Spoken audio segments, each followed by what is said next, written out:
Yes, I've got some good shit to tell you today, brothers and sisters. As I say, we're not gonna bullshit about it. We're gonna tell it just like it is. What's going on YouTube? A lot of professional black women don't factor in the nature of their career choice. Each occupation typically has a lifestyle that comes with it, whether we like it or not. So apart from men, quote unquote, being intimidated, apart from men or black men, quote unquote, being conditioned to go chase after the white girl, we also look at the nature of your occupation. So just saying you're an educated black woman is general. What do you do? Are you the CEO or are you a secretary? Right? Because your job is going to let us know what you can and can't do. If you are a doctor or a surgeon, I applaud that, but at the end of the day, I know your life is going to be a certain way, right? Even when the dust settles down, we factor in, well, how old are you going to be and how much time are you going to have? Not even for me, but even for the children, right? When is there supposed to be time, right? Your lifestyle is going to also weigh in on the type of lifestyle I'm going to have.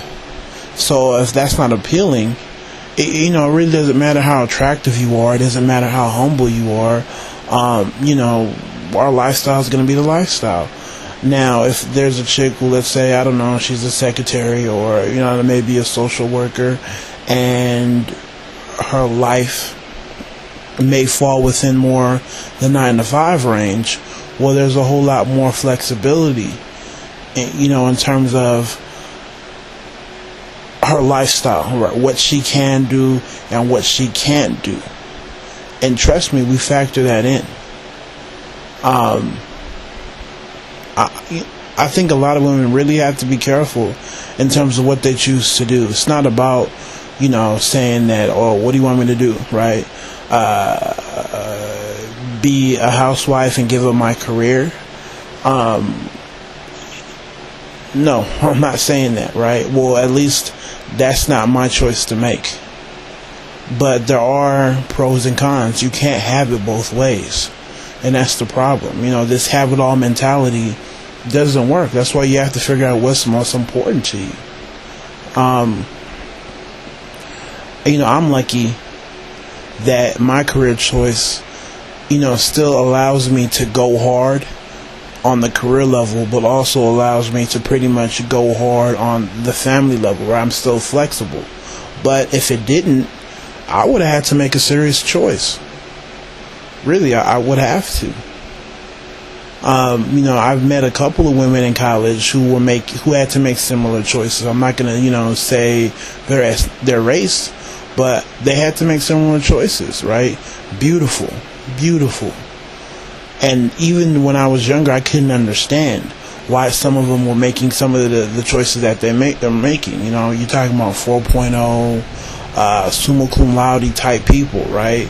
And when they would talk about what they wanted to do afterwards in terms of career, I was always on some, well, why are you trying to do that? Right? Shouldn't you do this? Shouldn't you do that? But I wasn't, factoring in the lifestyle, but they were. Mind you, I was a lot younger in my college experience and they were older. And I still couldn't understand it. But now that I am older, I understand why they did what they had to do. It wasn't that, they felt inferior or they felt like they couldn't cut it. They just had to, make a priority. What was there, and what wasn't. They'd rather set up the family than see what they can do as far as career, as opposed to do career first and see where family falls. And I'm not trying to advocate for one side or the other. It's really a woman's choice. But at the end of the day, she has to understand the pros and the cons.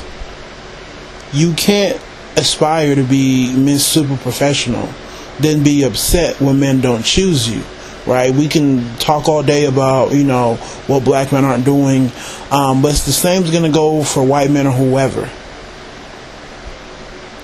Real talk. Like I said before, the chief doctor isn't necessarily looking for the female version of himself. He's going to be looking at the nurse, the receptionist, the waitress. He's going to be looking at a lot of different people, right? She may be educated, but she's for sure going to have to fit into a certain mold. And, the women, you just have to be aware of it. And that's the biggest thing. There is no right thing to do. There is no wrong thing to do. It's just more so about being aware. The whole idea of, black men and just men being intimidated of a professional woman, it's a vague type conversation. And it's, we always talk about being blanket statements and, generalizing. Well, that's a generalization. What do you do? What do you do? Where are you trying to be? That's what we look at as well. So, if you're having trouble in that department, you have to ask yourself, is the nature of my job causing this problem? And ask yourself, well, what's really more important to me? Because we live in a world now where people are actually finding happiness through their careers. I have friends who are career first and family will fit in. And then I have friends who are on some, family first, and I'll make my career fit into, what I need it to be. Few of us are lucky where we can have the best of both worlds. But it really takes some serious reflection and, openness to really sit down and, accept the lifestyle that comes with your occupation. Right? You can fight it and you can deny it all day, but it is what it is. Your life as a female doctor is going to be different, when compared to a life of a teacher or a social worker or a receptionist. So you guys take care. Tell me how you feel. Once again, take it easy. God bless.